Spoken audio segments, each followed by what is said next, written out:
Господа, но вначале я хотел поделиться с вами новым интереснейшим трейлером. В СССР СПИДу неоткуда взяться. Если мы будем отрицать вирус с летальностью в 100%, мы станем сообщниками в убийстве граждан. «Нулевой пациент» — это премьера, которую нельзя пропустить. Сериал о людях перед лицом неизвестности. Только на Кинопоиске. Ссылка и промокод в описании.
Господа, здравствуйте! Добро пожаловать на 11-ю серию по реставрации Audi S4. 11-я, барабанные палочки, да, я буду как в русском лото этот сейчас тут изображать.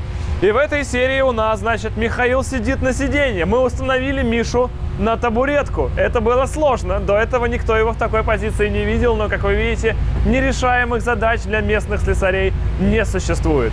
И поскольку этот вопрос закрыт, осталось только доделать S4. А S4 обрастает всей необходимой периферией, инфраструктурой, мелочами. Как вы только что видели из первой заставки, установлен GTC, блок ABS, заехал блок климата и еще куча мелочей. Педали в салоне появились. И здесь тоже не все просто так. Даже если мы берем блок климата, это все равно его, потому что он весь клеенный, многократно перебирался, потому что, естественно, у него наверняка в прошлом прорывало и радиатор, и охлаждение, и радиатор печки. И через это, естественно, он разбираются они обычно очень неудобно, их все трескались, он весь в поксиполе. Его тоже весь обслужили, обновили, замазали все трещины, подвосстановили, поднатерли и установили обратно. Впереди у нас начинается сборка электрики, сборка салона и щепотка шумоизоляции. Причем в этом климате мы все равно даже поменяли радиатор печки. Хоть он и был практически новый, но на всякий случай, чтобы было все полностью новое. И, кстати, здесь никаких у нас нет проблем с импортозамещением, потому что мы выбрали отечественного производителя, и называется он Лузар. У нас от него причем будет радиатор печки и даже вентилятор. Вы посмотрите. Причем это отечественный производитель, он на рынке уже 20 лет, покрывает 90% автопарка России. В том числе есть даже на нашу Audi. То есть Лузар пушка.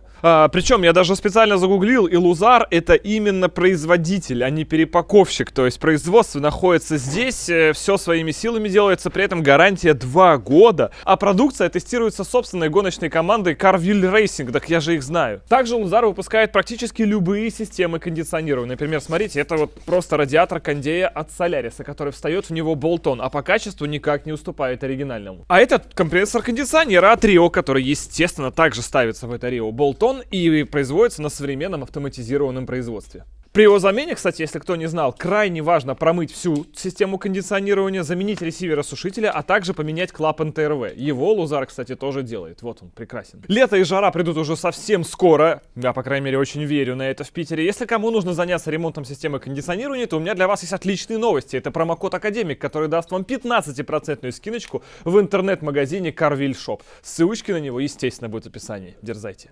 И еще у нас теперь есть даунпайп. Мишаня, помимо установки на табуретку, еще также обрел в себе силу тиг сварки. Даунпайп, конечно, выглядит люто, потому что 76-я труба, 51-я труба, все это сходится и выглядит, ну, очень жирно. То есть было не так, как вы помните в начальных сериях, Попробуем найти эти кадры. Там такая сварка была ужасная, но тем не менее все равно работала. Теперь сварка, естественно, блестящая, потрясающая. И самое главное, в одной из прошлых серий мы размышляли на тему, куда в коробке прикрепляется этот щиток и зачем он. Теперь мы это знаем. Этот щиток находится от коробки вот здесь и защищает просто пыльник гранаты от того, чтобы перегреваться от выхлопа. Таким образом, это просто термоэкран. Его подрезали аккуратно болгарочкой, он был со сколами, и теперь он будет аккуратно стоять там, где и должен.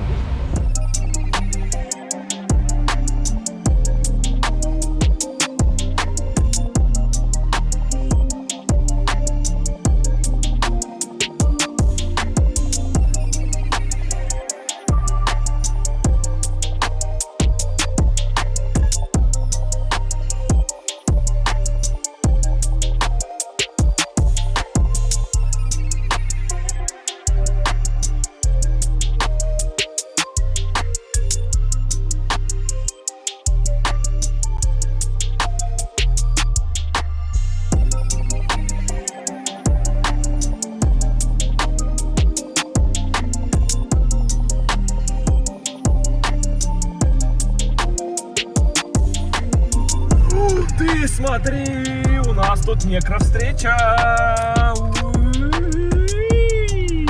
И там передний обвес от американки был еще.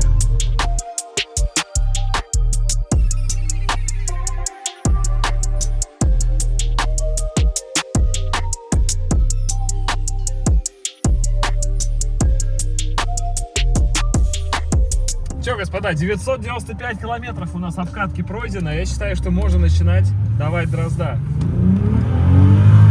Брат, ты там какой-то демон.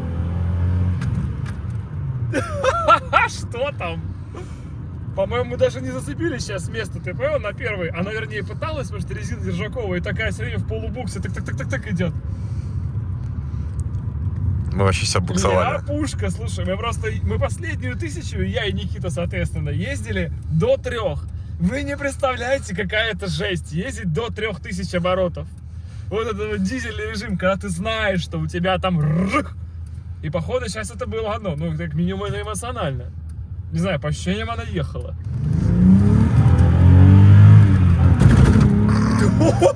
Со второй забирает как. Братан, здесь скроется что-то интересное в этой тачке. Это мы на полуслике, чтобы ты понял.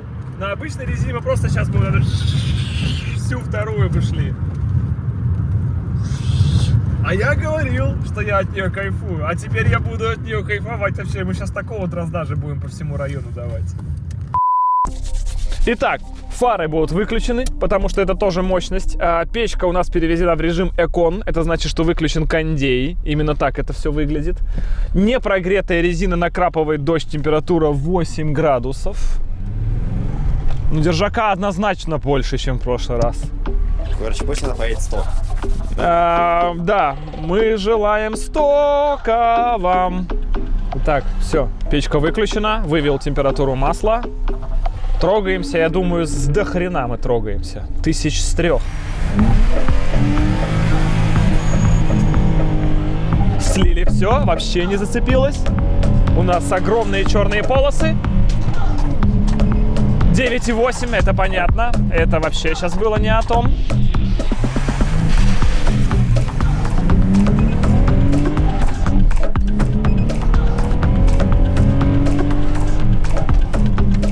Давай! 9,6. Он вообще не едет. Он вообще не едет. Это печально. Он у нас тогда 8,6 ехал.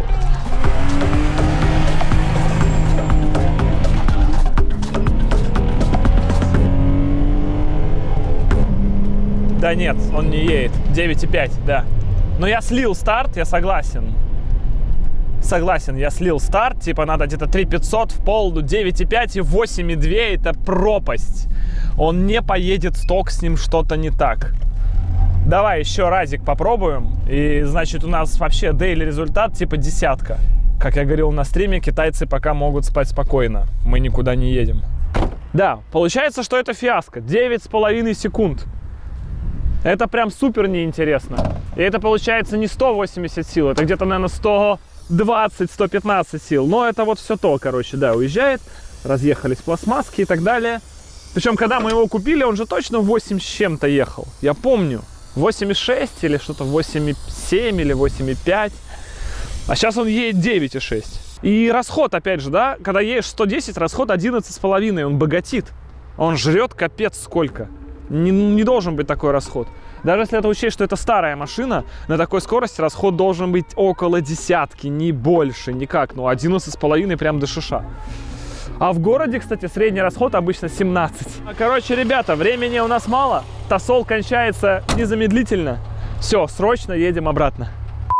А Audi тем временем потихоньку продолжает компоноваться. Причем, если сейчас мы еще замечаем некоторые извинения за проделанную работу, то дальше, да, мы замечать их уже не будем. Потому что это еще, грубо говоря, ставятся крупные узлы. Что снимать на следующей неделе, понимания никакого на самом деле. Потому что, вот, ну ладно, мы поставили бачок, мы поставили корпус фильтра, да, дальше нужно хотя бы все это соединить. Смотреть на трубочки, смотреть на проводочки, как все это аккуратно прокладывается. Это занимает огромное количество сил и времени, а капец не так интересно. Ну там, допустим, рейка рулевая, да, встанет, ну тоже событие прям века. Что в этом интересно? Вот это вопрос. Интересного сейчас по-прежнему вот все крутится только вот здесь. Вот как встанут радики. Потому что мне кажется, что вот это вот уже не надо. Мы же радик это тоже меняем, по-моему. Ну да, потому что оставить его таким, он хотя и нормальный, с ним все в порядке, но оставлять его старым, ну вы видите сами, как это выглядит. Поэтому радик будет залетать новый. И сейчас это просто моделирование, макетирование, попытка понять, как здесь что-то должно встать. Встает она пока здесь плохо, потому что кроме этого радика еще будет радик кондея, будет, естественно, еще масло кулек, вот он, ну он где-то может быть и сбоку там, и ладно, это вот, ну хотя там что-то вот здесь будет он стоять. Да, теперь на 90 градусов. Короче, вот так. Вот так. Вот так, да. Типа. Да. Но здесь у нас в бампере не то чтобы прямо много воздуховодов. Ну, такой, не максимально. Ну да, но я не уверен, что это на самом деле совсем прямо правильно и так далее. В общем, короче, мне кажется, нужно главное собрать эту основную кассету. Это кулек основной, кулек кондея и кулек воздуха турбо, то есть интеркулер. И вот эта вся кассета, она займет огромное место, а сам бампер нам приедет завтра. По крайней мере, можно будет уже бампер сюда как-то стяжками прикреплять и все это попытаться расположить здесь. Это главная задача. Из-за огромных успехов это то, что наша большая турбина, которая очень мешала влезанию сюда всего, сюда все-таки влезла. У нас получается почти стоковый вид, а это очень важно в этом проекте, чтобы когда открывался капот, все было вот оно штатное. Видите, у нас штатный расширительный бачок гидрача, штатный бачок омывателя, ГТЦ, там никто не поймет, штатный он или не штатный, хотя много вопросов, будем ли мы ставить ГТЦ от А8, а будем ли мы его ставить. А мы же решили сначала пробуем. Да, по-нашему, то есть мы выезжаем на проспект, разгоняемся перед красным, смотрим, что собралась пробка, нажимаем педаль тормоза, дальше мы действуем по обстоятельствам. Кто-то в кредитный отдел, кто-то на замену ГТЦ. Все по-разному. Значит, дальше у нас двигатель с абсолютно штатным, почти штатным, но это прям невидное совсем изменение. Это дроссель как расположен. У нас остается штатный Westgate, который собой закрывает чуть-чуть большую, чем нужно турбу. И возле нее установлен же будет, он просто сейчас еще грязный, почистится, штатный фильтр воздушный. Штатный корпус воздушного фильтра, вернее. От него пойдет какой-нибудь небольшой черный пайп, максимально замаскированный под штатный, который будет соединять этот сам фильтр с трубой. Этот корпус, естественно, придется менять, потому что у него вход здесь 78-й, а у турбы 110-й, соответственно, нужно будет здесь это пропилить. Ну и воздухозабор самого корпуса воздушного фильтра также, естественно, меньшего диаметра, его нужно будет привести в соответствии с новыми диаметрами. И у нас получится все относительно по заводу, то есть то, как и хотелось. Эта машина при открывании капота не будет выглядеть супер растюняченной и так далее, и так далее. Вот многие спрашивали, что за фильтры, и у нас располагается на вентиляции картерных газов. Это просто заглушка, чтобы пока сюда не залетел песок, грязь какая-то и так далее. Он, естественно, будет убранный, от него по штату будет трубка идти на впуск на турбу. То есть как это все и должно быть. До дросселя, до турбы, может даже. И в идеале, ну, в общем, вот такая нарядная картина, но как это все вот скомпонуется, пока толком, в общем, непонятно. Из каких-то проблем. Из проблем, что мы переходим, естественно, ну, как я уже рассказывал в рекламе, у нас будет вот электрический. У нас будет теперь электрический вентилятор. Да, он у нас будет, я думаю, что внутри он у нас все-таки будет. И даже сейчас уже ему хана. То есть, в принципе, он просто сюда вот так уже не влезает между этим радиатором и двигателем. Раньше здесь стоял на муфте, на виском муфте стоял обычный Карлсон, который крутился всегда вместе с мотором. Там, на самом деле, в современном мире нет никакого смысла. Но и с этой стороны радик уже никак не поставишь, потому что здесь и кулек это растащит. В общем, то есть этот радик должен быть впереди. В салон потихоньку заезжает электрика, косы и так далее. На днях туда будут заезжать торпеда. Сделана шумоизоляция моторного щитка. Сделали только шумоизоляцию, только моторного щитка, потому что основной посыл шумоизоляции в Audi 100 и S4, в частности S6 и A6, исполняет непосредственно вот это огромные полы. Вот эти толстенные полы с поролонами, они и есть, по сути, шумоизоляция. То есть какой-то дополнительной шумки относительно завода сюда не добавляли, потому что вес... И, наверное, нет смысла. Машина никогда не была громкая, ни А6, ни сотка, честно говоря. И все. Немного только шумки наклеим на, наверное, заднюю стенку, которая за у нас спинкой заднего сиденья. Просто чтобы она меньше играла, почему бы нет. Это небольшой вес. В остальном вроде как все. Но конкретно, если на эту серию мы еще что-то наберем, то что делать в следующей, кроме попыток, опять же, задолбить Passat до конца, до талого, чтобы он ехал все-таки сток, непонятно. Тихо, я замер. Ай, вот здесь оставлю я. Тихо. Она хвастается всем, да? Ты молодец, красивая. Ветошь, ты молодец, молодец, молодец. Иди сюда. Что ты ее ограбил, что ли? Ты хочешь отобрать у нее? Преступление. В печку крысу! Нет, не ветошь! Чтобы вы понимали, я ветоши вожу дорогой корм. Она может себе ни в чем не отказывать. Она точит крыс. Ну, потому что в этом есть некое первобытное движение. Понятно, где она их еще находит. Находит. Есть там, видимо, источник. Крыс-производительный завод. А сейчас там шашлычок. А шашлычок под коньячок вкусно очень. Лузары, кошка с крысой такая. Да? Но пока что ситуация такая. То есть все идет, по работам-то ситуация хорошая, по видео ситуация не очень. Поэтому до встречи для вас сейчас, для нас завтра.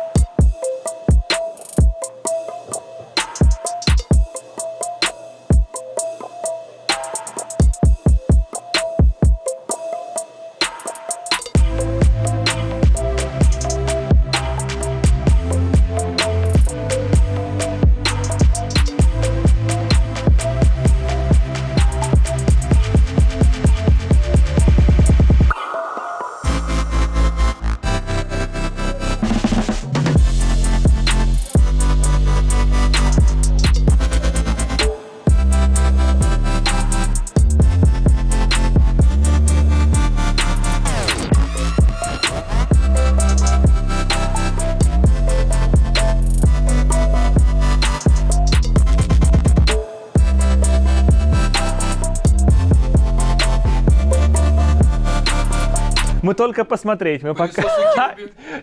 Сейчас, секундочку. Вот так стало гораздо тише, да, и спокойней. Опытного коми-вояжера не напугаешь такими приколюхами. Я понял. Тюхай мне бампер передний. Пошли со Сдеком пообщаемся. Да, сейчас, да. У нас, на самом деле, господа, сегодня у нас на дворе 18 число. 17 числа в графике стоял передний бампер, который нам едет из города Алма-Аты компании SDEC. И 17-го он там стоял вплоть до 17-го. Хотя изначально было понятно, что если 15-го он еще в Алма-Аты, то 17-го, видимо, он к нам не успеет. 28-го там. Да, то есть человек, мы купили бампер у человека. Человек, классный человек, привез оперативно, все отдал в транспортную, сфотался, всем просто материалы, все, бампер, ребята, все в транспортный. И дальше с 28 апреля 3 недели бампер лежит в SDEC в Алма-Аты, вообще никак никуда не двигается. И, соответственно, вчера он, естественно, нам тоже не приехал. SDEC, пожалуйста, очень нужен бампер, тем более у вас он уже есть, его надо просто привезти, и никто, главное, ничего для этого не делает. Они говорят, что да, бампер у нас, он будет 17-го. 17-го, а у нас его все-таки нет. Ну надо же. В общем, это ладно. Упаковочных материалов. Да, как выяснилось, его не могли привезти, потому что его нужно сделать в обрешетку, а у них нет дерева, потому что это Алма-Аты, там все-таки степь. Казахстан, откуда там эти сосны растут для обрешетки и так далее. СДЭК, ну привезите из Питера туда обратно, и чтобы пустая фура не шла древесины. Мы можем помочь, серьезные в этом. Так вот, пока бампера нет, собираем примерно, я не знаю, зачем мы поставили заднюю оптику, если вкратце? Чтобы подключить... Чтобы сейчас собрать весь этот электроскелет. Дело в том, что у нас сегодня к вечеру должно включиться зажигание. Зажигание включается для того, чтобы вот это вот все, то, что сейчас вот, видимо, там было тщательно промаркировано и отсортировано, я только что запутал, но чтобы оно все подсоединилось, и машина была, ну, практически как по электрочасти, там, процентов на 90, на 80 собрано. Значит, как вы видите, у нас по салонной части также тут практически все сюда заехало. Что-то упрощается, что-то переделывается, что-то модернизируется, потому что вот даже стоят уже, видите, колонки специально проброшены для того, чтобы понять, приходит ли питание на магнитолу из штатной косы. Да, оно туда приходит. Также уже, соответственно, блок климата, как вы видите, подключен. Он будет проверяться, уже есть приборка, уже устанавливается, он блок предохранителей стоит. Немножко шумки накидали только на моторный щит и на центральный туннель, вибрухи, ну так вот прям по лайту, потому что здесь завода не было, и на всякий случай, чтобы это все, в общем-то, не шибко сказывалось на весе автомобиля. Дай подушки, Яр. Да, то есть как airbag 90-х. Ребята, вот это airbag 90-х. Он сильно напоминает противопехотную мину. Надеемся, что эффект от срабатывания будет немного другой и все-таки жизнь сократит. То есть вот отсюда стреляет. Это штатная... Ты сказал, сократит. Сократит эффект, да. Жизнь. Жизнь, да? Оговорочка-то была неспроста, в общем, на быстрой машине. Ну, короче, подушка стреляет отсюда. Она огромная, просто с современными не сравнить. И сзади вот такие вот два, видимо, детонирующих элемента. В общем, выглядит это все пугающе, сразу не хочется никуда попадать. На всякий случай, чтобы это не срабатывало. Куча мелочей, все это закрываем, свеклоподъемники. Ребята установили рамку. Ребятам обещали, что это будет супер сложно. Стекла еще по-прежнему старые. Не ребята установили рамку, а Милриф, да. Но тоже, да, в конце концов, да. Значит, блок предохранителей здесь уже у нас, вот, который все это время стоял, просто пустая коробка, уже с предохранителями. Как вы только что видели в заставке, у нас даже новый бачок омывателя, крышка тоже будет новая.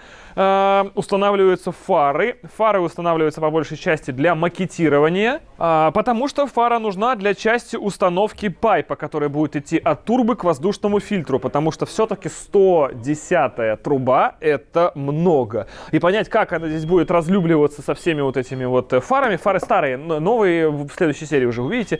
Ну, как и бленду, соответственно, да. То есть все это должно было встать. Наконец-то наши грязные все эти кронштейны, вот здесь все уехало в песок, покраску, чтобы было чистое, как новое. Из того, что нового найти не удалось, это бачок омывателя. Поэтому он позорно, несмотря на надпись 4.4 BMW одобряет, он все-таки по-прежнему желтого цвета. Потому что, ну, все остальное по максимуму, естественно, стараемся находить новое, просто чтобы было новое, потому что хочется собрать машину по состоянию как с завода. Поэтому старая оптика, она отсюда улетит, естественно, в следующей серии уже будет новая. Мы это в пятницу, кстати, снимаем оптику, в четверг вы будете смотреть видео, то есть завтра мы уже снимаем как бленду. Ее располовинили сейчас бленду черную и перехромировали, и обратно склеят, и будет Hello Black новая, короче, у нас. Отреставрированная. Что у нас залетело? Я вижу, судя по рулевым тягам, нет, рейки пока у нас на местности нет. У нас только рулевые тяги из того, что я вижу, но скоро она залетит. И аккумулятор у нас в этой серии в конце должен, соответственно, установиться аккумулятор, потому что пока что его нет. Он есть там, а он новый? Нет. Ясно. Он будет новый, но нам главное сейчас затащить, чтобы все это заработало. И если нам сильно повезет, уже через несколько минут в конце этой серии вы увидите ковер в салоне. Это будет идеально.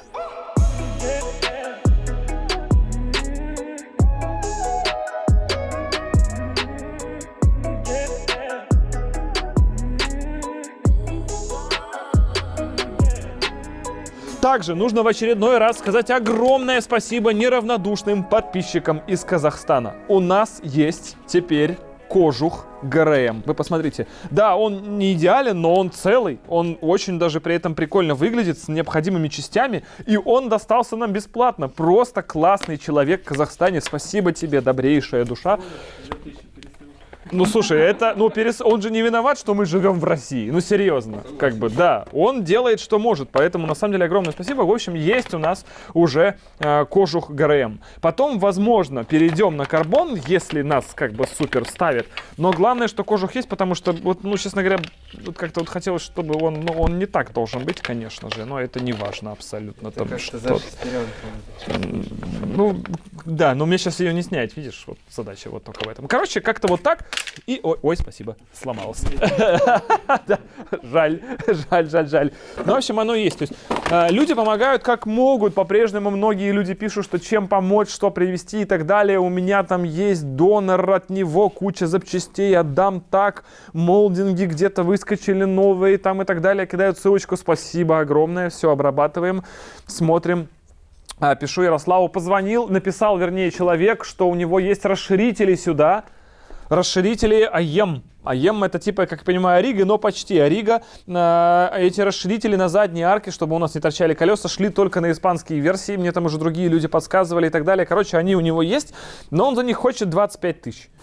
Поскольку я пока не уверен, нужны нам эти ли в принципе расширители и как это будет смотреться, и 25 тысяч, как бы это очень крепкая цена, если честно, поэтому мы пока любезно отказались. Но как знать, если вот мы все это увидим без пленки, просто на колеса это поставить, расширители в любом случае уже красят, в любом случае как-то сюда приклеивать. То есть это как бы никогда не поздно, грубо говоря, заказать.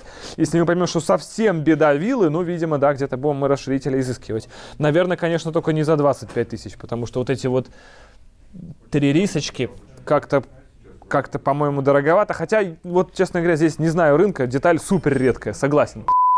338. Короче, СДЭК не знает, где наш бампер. Потому что СДЭК Россия говорит, звоните в СДЭК Алматы, потому что бампер, походу, растворился. А вы давно им звонили, да? Я звонила им, ну, они еще работали, там еще у них рабочий прям день был. То есть несколько часов назад. Угу. Понятно? Жаль. А что случилось? Ты забыл в кино. А что случилось? Забыл в кино. Что случилось? А что случилось? СДЭК трубку не берут в Алмате. А бампер до сих пор у них? Да. В Алматы. Да. И не движется. Короче, они не могут его в СДЭКе Алматы нужны дрова. Вот четко, прям, ребята, если у кого есть пиломатериалы, там, я не знаю, с отоплением какие-то, потому что, ну, реально там степь, понимаете, у них негде им брать ель. Да, рогоз обыкновенный на болотах можно собрать, им как-то обрешетить, в общем, как проблемы. Наш бампер не может выехать с Алматы по причине того, что там нету обрешетки для него. А если не сделать на него обрешетку, он приедет в виде 3 посылок сюда. Ну, это какой-то абсурд. С 28 апреля или с 24? С 28 апреля бампер лежит в Алматы, не может выехать оттуда. Сверхзадача для логистов. Съездите на стройбазу, серьезно. Это можно сделать. Нам не собрать тачку без него. Давай, финалимся. В салоне у нас есть кавер. Undercover is empty until next series. If you want to write in the comments this phrase, I will... опередите его, если честно. В общем, мы постелили ковер, я его никогда не видел еще таким чистым, я его не разворачивал, потому что он пережил много химчисток, он оказывается темно-синий. Вы представляете? Темно-синий. Я до сих пор не могу вспомнить по-английски, как будет опередил. Сейчас я вспомню к концу речи, поэтому я буду думать и говорить про разные вещи. Но у нас есть ковер, у нас есть уже куча электрики. Посмотрите, блоки занимают свои места. Блок по подушкам безопасности лежит здесь. И причем подушка безопасности по проводке, которую вытаскивали, была здесь не одна, а руль стоит у водителя, который без подушки безопасности штатный. Но при этом проводка на нее шла. И явно что-то там обрезано, заколхожено. Видимо, будем ставить обманку, чтобы хотя бы ошибки, по крайней мере, не висела по этим подушкам. Правая есть в наличии. Правая подушка безопасности, ну, вы видели, как она выглядит, да. Значит, уже всякие релюшки, блочки, вот эти все кронштейны, все стоит. У нас есть приборка. Можно включить зажигание. Это как у меня на Сузуке, когда катер заводишься, тоже в начале. Главное, что тахометр моточасы еще не показал. Вот единственный прикол. Работает, причем уже все. Да, ему не нравится, что нет давления масла. И даже сейчас буст показывает 0,2. То есть, видимо, надо как-то калибровать или чинить этот бустометр штатный, потому что сейчас тут явно с ним плохо. Можно моргать типа дальним, включать поворотники, заработали релюхи. То есть вы видите все уже. Ну, в общем, такая история. Давление масла у нас за 5 бар показывает датчик и так далее. Тут надо еще с этим, конечно, сильно разбираться. Но самое главное, что мы уже имеем некую живую систему, в которой блоки стоят на местах. Уже у нас работают здесь, по-моему, да, вот аварийка, пожалуйста. Щелкает и так далее. Работает радио на штатной косе. Аккумулятор от RSQ3 стоит. Есть вот такой вот веселый слоник. Это у нас гофра под тяги к селектора КПП. Селектор КПП нужно менять, потому что наш был разбит. Он заказывает сейчас по частям разные шарики, разные тяги в разных местах, чтобы все съехало здесь, воссоединилось. Но у нас возник главный спор идеологического характера. Это родная приборка от этой машины. Audi S4. Вот именно S4. Здесь шильда, то есть прям все четко. Редкая приборка. Большинство таких приборок будет с надписью S6. И на ней содержится родной пробег. 466 987 километров. Здесь есть два выбора. Поскольку мы все равно это все будем разбирать, чинить. Или оставить пробег таким и показывать людям, смотри, какая тачка с пробегом 500. Смотри, реально, вот реально, 500 тысяч километров, как она выглядит, да, вот это вот легенда, которая живет дальше с этим пробегом, и она как бы старая, но при этом новая, то есть она пережила этот фейслифт.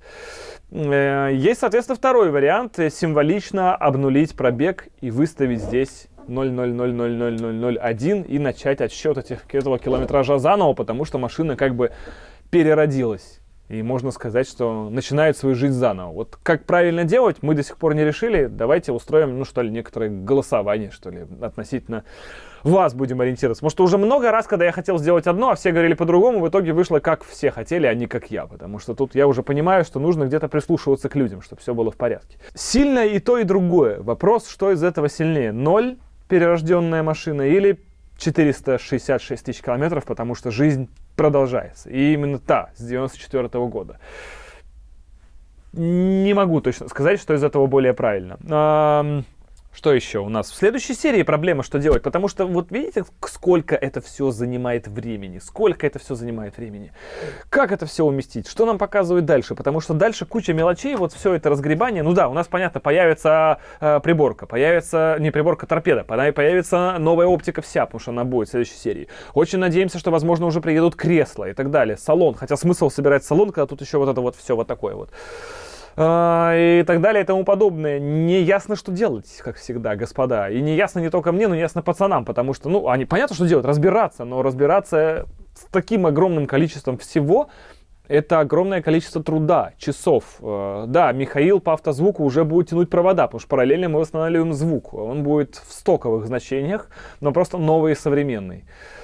И так далее, и так далее, и так далее. Ну, в общем, будем снимать, но если что, вот как будто хочется уже заранее извиниться, что серия будет не с таким количеством экшена, как хотелось бы. Но, тем не менее, она будет. Тормоза же доделаются уже в следующей серии, кстати. Ну, короче, тормоза в следующей серии должны собраться, и можно будет попробовать уже педаль понажимать. И так далее, и так далее, и так далее. Ну, по идее, наверное. Бампер, блин, мы вообще не знаем теперь, когда что будет, где он, пожалуйста. Он очень дорогой, он супер редкий. Этот бампер, их 3 в мире, 1 в Сибири, и он пропал.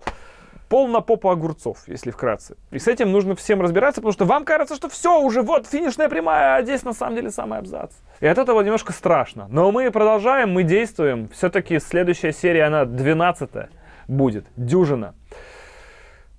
Огромной нам всем удачи, вам всем огромное спасибо, что смотрели эти серии и продолжаете их смотреть. Огромное спасибо за поддержку, за ваши эмоции, лайки, просмотры, потому что это заставляет двигаться нас вперед всех. Хотя это очень тяжело. Силы где-то там, уже в нижней зоне. Пока. До встречи ровно через неделю здесь же. Удачи!